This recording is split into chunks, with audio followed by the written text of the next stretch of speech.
अस्सलाम वालेकुम friends, this is Pathan Nazim and welcome to hello learning academy.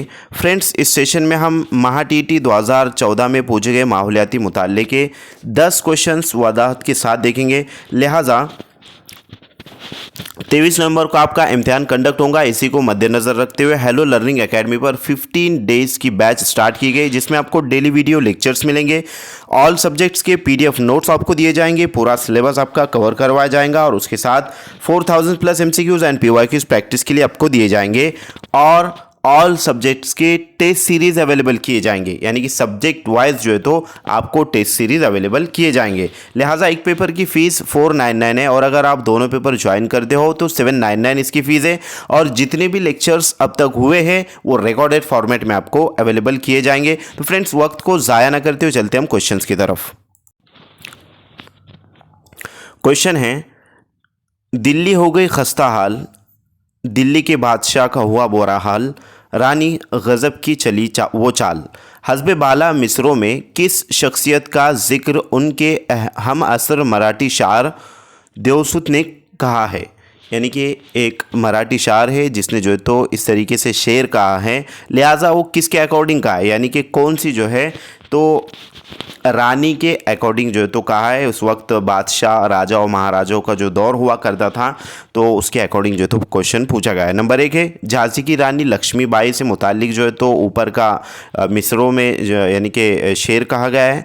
Number 2 है Ahilya Bai Holkar. Number 3 है चांद बीबी और नंबर 4 है महाराणा ताराबाई। तो फ्रेंड्स, इस क्वेश्चन का राइट आंसर है ऑप्शन नंबर 4, महारानी ताराबाई। नेक्स्ट क्वेश्चन की तरफ बढ़ते, अगला सवाल है कि भारत के सरकारी मोहर पर, यानी कि भारत की जो सरकारी मोहर है उस पर दर्ज झेल में से किन हैवानात की तस्वीर कुनिंदा है? अलिफ शेर की, बे घोड़े की और जीम बैल की। तो फ्रेंड्स, भारत के सरकारी मोहर पर लिहाजा शेर, घोड़ा और बैल, इन तीनों की तस्वीर कुनिंदा की गई, यानी कि उसको जो है तो रखा गया है। लिहाजा इस क्वेश्चन का करेक्ट आंसर क्या रहेगा आपको कमेंट बॉक्स में कमेंट करना है। अलिफ है और सिर्फ अलिफ, बे है अलिफ और बे, जीम नंबर 3 है जीम और अलिफ और नंबर 4 है अलिफ, बे और जीम तीनों। तो फ्रेंड्स, नेक्स्ट क्वेश्चन की तरफ हम बढ़ते हैं। अगला सवाल है कि किस सूबे के गवर्नर का तकर्रुर किसी दिगर सूबे के फ़र्द को किया जाता है? इस बात की तस्दीक करने वाली कौन सी वजह है?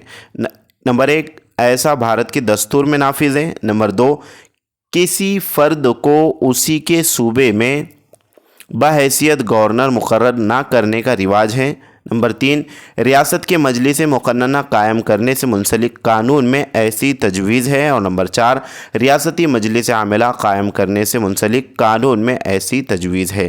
तो फ्रेंड्स, इस क्वेश्चन का करेक्ट आंसर रहेगा ऑप्शन नंबर 2, किसी फ़र्द को उसी के सूबे में बहैसियत गवर्नर मुकर्रर करने का रिवाज है।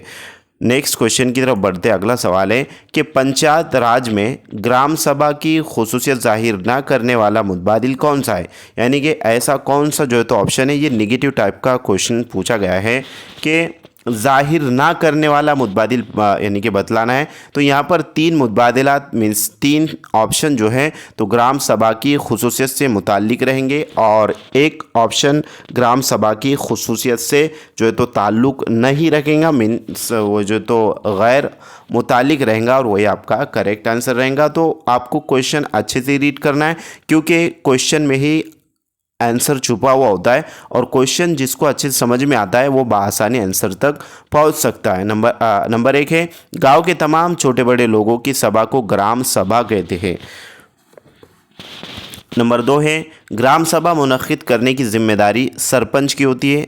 तो फ्रेंड्स, ये बिल्कुल दुरुस्त है। नंबर 3 है, ग्राम सभा पंचायत की तरक्की के मंसूबों को ग्राम सभा मंजूरी देती है, ये भी दुरुस्त है। और नंबर 4, ग्राम पंचायत से ताल्लुक़ रखने वाले बुनियादी क़वानीन में ग्राम सभा की बुनियाद से मुंसलिक तजवीज़ है। तो फ्रेंड्स, इस क्वेश्चन का राइट आंसर रहेगा ऑप्शन नंबर 1 कि गांव के तमाम छोटे बड़े लोगों की सभा को ग्राम सभा कहते हैं। नेक्स्ट क्वेश्चन की तरफ बढ़ते, अगला सवाल है कि हमारी रियासत में कौन सी नदी मशरिक़ से मगरिब की जानिब बहती है? तो फ्रेंड्स, ये मैपिंग पर मबनी क्वेश्चन पूछा गया है। जिस किसी को जो है तो इंडिया का यानी कि भारत का या फिर महाराष्ट्र का अगर से मैप अच्छी तरीके से याद है, जिसमें नदियों और पहाड़ों से मुतालिक, रास्तों से मुतालिक जो है जितने भी मैप्स है वो आपको अच्छे से याद करना है, क्योंकि मैप पर मबनी 1 से 2 क्वेश्चन हमेशा पूछे जाते हैं। तो यहाँ पर नदियों से रिलेटेड क्वेश्चन पूछा गया है। नंबर 1 है गोदावरी, नंबर 2 है भीमा, नंबर 3 है ताप्ती और नंबर 4 है कृष्णा। तो फ्रेंड्स, हमारी रियासत मीन्स महाराष्ट्र में कौन सी नदी मशरिक़ से मगरिब की जानिब बहती है? मशरिक़ से मगरिब की जानिब। तो फ्रेंड्स, इस क्वेश्चन का राइट आंसर है ऑप्शन नंबर 3, ताप्ती नदी जो है लिहाजा मशरिक़ से मगरिब की जानिब बहती है। और गोदावरी, भीमा और कृष्णा ये जो नदियां हैं ये मगरिब से मशरिक़ की सिमत बहती है। जैसे कि गोदावरी जो नदी है वो नासिक से बहते हुए जो है तो यानी कि आंध्र प्रदेश में जाकर के मिलती है। भीमा नदी पूना से जो है तो निकलती है, पूना के करीब वहाँ से जो है तो होकर गुज़रती है। और उसी तरीके से कृष्णा नदी भी जो है तो गुज़रती है। लिहाजा इस क्वेश्चन का राइट आंसर है ऑप्शन नंबर 3, ताप्ती नदी ये मशरिक़ से मगरिब की जानिब बहती है। नेक्स्ट क्वेश्चन है कि महाराष्ट्र में सबसे कम आबादी वाला ज़िला 2011 मरदमशुमारी डैश डैश है। यानी कि 2011 की मरदमशुमारी मीन्स जनगणना जिसको कहते हैं, लिहाजा उसके अकॉर्डिंग कौन सा ज़िला ऐसा है महाराष्ट्र का जहाँ पर जो तो कम आबादी वाला ज़िला है? नंबर 1 है सिंधुदुर्ग, नंबर 2 है गोंदिया, नंबर 3 है रत्नागिरी और नंबर 4 है चंद्रपुर। तो फ्रेंड्स, इस क्वेश्चन का राइट आंसर रहेगा ऑप्शन नंबर फर्स्ट, सिंधुदुर्ग जो है ये कम आबादी वाला ज़िला है 2011 की मरदमशुमारी के अकॉर्डिंग। नेक्स्ट क्वेश्चन की तरफ बढ़ते अगला सवाल है कि कुतुबुद्दीन ऐबक के दौर में दहली की तामीर का आगाज़। तो फ्रेंड्स, क्वेश्चन कुछ इस तरीके से कि कुतुबुद्दीन ऐबक ये जो बादशाह थे इनके दौर में दिल्ली में डैश डैश की तामीर का आगाज़ हुआ। यानी कि किस चीज़ की तामीर का आगाज़ हुआ? लिहाजा नंबर 1 है गोल गुम्बद, नंबर 2 है कुतुब मीनार, नंबर 3 है ताजमहल और नंबर 4 है लाल किला। तो फ्रेंड्स, इस क्वेश्चन का राइट आंसर रहेगा ऑप्शन नंबर 2, कुतुब मीनार का कुतुबुद्दीन ऐबक के दौर में दिल्ली में जो है तो कुतुब मीनार की तामीर का आगाज़ हुआ। नेक्स्ट क्वेश्चन है गुरु नानक ने जो नसीहतें की उसे क्या कहते हैं? यानी कि गुरु नानक जो थे उन्होंने कुछ नसीहतें की थी, लिहाजा उसको क्या कहेंगे? नंबर 1 है आदि ग्रंथ, नंबर 2 है वेद ग्रंथ, नंबर 3 है अर्थशास्त्र, नंबर 4 है अष्ट अध्याय। तो फ्रेंड्स, गुरु नानक ने जो नसीहतें की है उसे आदि ग्रंथ कहते हैं। Option number first right answer रहेगा। नेक्स्ट क्वेश्चन की तरफ चलते हैं। अगला सवाल है कि भूषण कंप्यूटर इंजीनियर है, मनीषा मुअल्लिमा है, मिलिंद घरेलू सनतकार है और मनाली ये मुर्गबानी की सनतकार है। मीन्स मुख्तलिफ जो है तो यहाँ पर पेशों से रिलेटेड ये क्वेश्चन पूछा गया है और पेशों पर मबनी जो इंफॉर्मेशन है जमात 5वीं के बुक में जो है तो इस रिलेटेड क्वेश्चन यानी कि इन्फॉर्मेशन दी गई 5वीं 6ठी के जो किताबें हैं। लिहाजा इस मालूमात की रोशनी में दर्ज झेल में से रबई दर्जा पेशावर, चौथे दर्जे का पेशावर कौन है? रबई से मुराद जो है तो चौथा होता है, ये अरबी ज़बान का लफ्ज़ है। जैसे कि वाहिद को एक कैसे कहते हैं और असनान मीन्स 2, सलासा यानी कि 3 और अरबा मीन्स 4 और खमसा 5 को कहते हैं। तो इस तरीके से फ्रेंड्स ये अरबी ज़बान का लफ्ज़ है। तो इसके अकॉर्डिंग यानी ये जो इंस्ट्रक्शन दी गई कि भूषण कंप्यूटर इंजीनियर है, मनीषा मुअल्लिमा है, मिलिंद घरेलू सनतकार है और मनाली मुर्गबानी की सनतकार है। तो इस मालूमात की रोशनी में दर्ज झेल में से रबई दर्जा पेशावर, चौथे दर्जे का पेशावर कौन है? नंबर 1 है मनीषा, नंबर 2 है मनाली, नंबर 3 है मिलिंद और नंबर 4 है भूषण।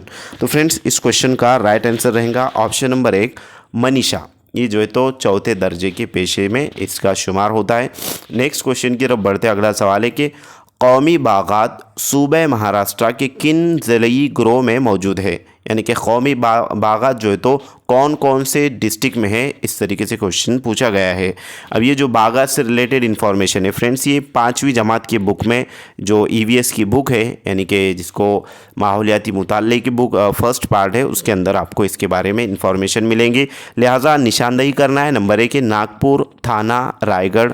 नंबर 2 है गोंदिया, गढ़चिरौली, रायगढ़। नंबर 3 है चंद्रपुर, नागपुर और गोंदिया। और नंबर 4 है गढ़चिरौली, थाना और नागपुर। तो फ्रेंड्स महाराष्ट्र के जो है तो सूबे यानी कि कौमी बागात जो है, लिहाजा वो चंद्रपुर, नागपुर और गोंदिया में है।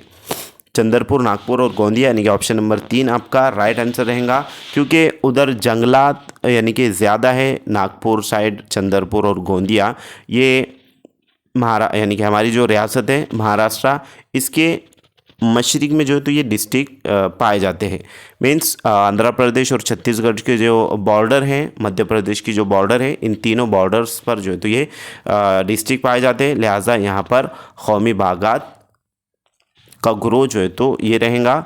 और मैं उम्मीद करता हूँ कि आपको तमाम तर क्वेश्चन अच्छे से समझ में आए होंगे। अगर किसी का कोई डाउट है, किसी को कोई क्वेश्चन करना है तो कमेंट बॉक्स में ज़रूर कमेंट कीजिए। मिलते हैं हम नेक्स्ट टाइम नेक्स्ट वीडियो में। आज के लिए इतना काफ़ी है। Thank you for watching and listening my video. Thank you very much Indeed for your cooperation and have a nice day.